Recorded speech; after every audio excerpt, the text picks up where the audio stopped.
কাঞ্চনপুরে মিথ্যা মামলার অভিযোগে চাঞ্চল্য, পুলিশের নিরপেক্ষ তদন্তের দাবি পরিবারের। কাঞ্চনপুর মহকুমা সাতনালা এলাকার মিথ্যা মামলার অভিযোগে চাঞ্চল্য ছড়িয়েছে। অভিযোগ, রঞ্জিত নাথ ও প্রদীপ নাথ নামে দুই নির্দোষ ব্যক্তিকে হত্যা চেষ্টা মামলায় ফাঁসানো হয়েছে। শুক্রবার সংবাদ মাধ্যমের অভিযোগ তুলে ধরেন রঞ্জিত নাথের ছেলে দীপনাথ।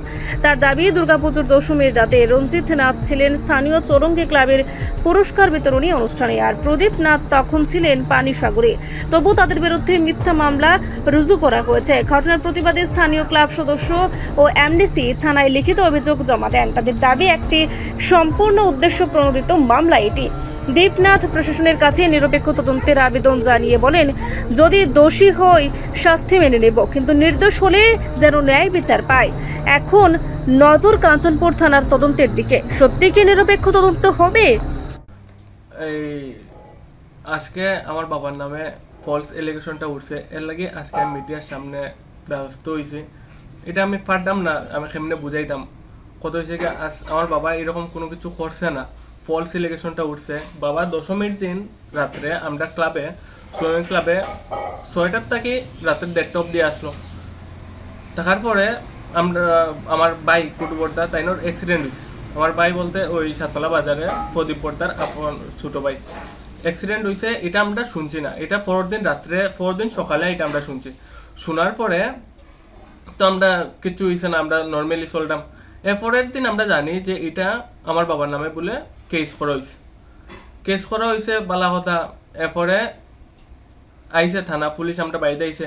আমার পরে বাবারে হয়েছে যে পরদিন যাওয়ার লাগে থানা আইসে। বৃহস্পতিবারে শুক্রবারে আমরা থানাত গেছি, আমরা ক্লাবের ফুলাফান সবরে লইয়া। যাওয়ার পরে থানায় কইছে যে এটা সামাজিকভাবে বইয়া শেষ করার লাগে। সামাজিকভাবে আমরা চেষ্টা করছি যে এটা শেষ করার লাগে, কিন্তু ওই যে আমার যে ভাই আর আমার বৌদি যারা আমার বাবার নামে কেস করছে, তারা এটা বইছে না। এটা না বইয়া তারা কিছু কথাবার্তা কইছে না, তারা আমরা কিছু জানাইছে না। আমরা ময় মুরব্বীর কাছে গেছিলাম, তারা পঞ্চায়েতের, তারাও কিছু মানে পাত্তা দেন না আমরারে। মানে আমরারে পাত্তা না দিয়ে আমরা কিতা করতাম, আমরা ক্লাবের প্রেসিডেন্ট, সেক্রেটারি, এরপর এলাকাবাসীরে লইয়া আমরা এখানে বইছি। ক্লাবে এমডিসি যেটু আসলে আমরা বইছি। বয়ানের পরে এটা আমরারে থানা তারা লিখিতভাবে তারা একটা দিয়েছে, তারা সায় সাক্ষী এখানেও দেখতে পারবো আপনারা। এটা চৌরঙ্গি ক্লাবে থেকে লেখা হয়েছে। এটা তারা সায় সাক্ষী হিসাবে এমডিসি যেটুর শিলসই আছে, সায় সাক্ষী সবটা দিয়েছে।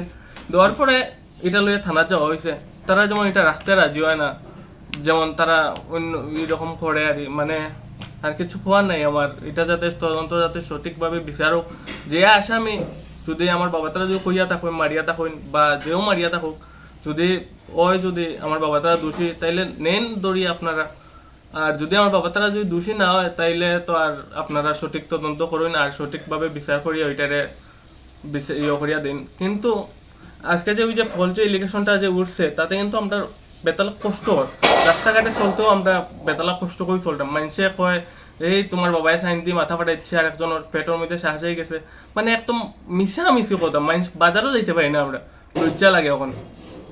এটার লাগে যাতে সঠিকভাবে বিচারক আর প্রশাসনটা কইরাম, যাতে এটা সঠিকভাবে তদন্ত করিয়া যদি আসামি যেও আমার বাবা হোক, আমার ভাই হোক, যে আসামি হোক, যাতে তারা যদি আসামি হইয়া থাকে সঠিকভাবে, তাহলে তারা দরিয়া নেন, আমার কোনো আপত্তি নাই। আর যদি তারা যদি না হইয়া থাকে, তাইলে এটা প্রশাসনকে আমি দায়িত্ব দিলাম যে আপনারা দেখিয়েন এটা ফলস এলিগেশনের বিষয়টা।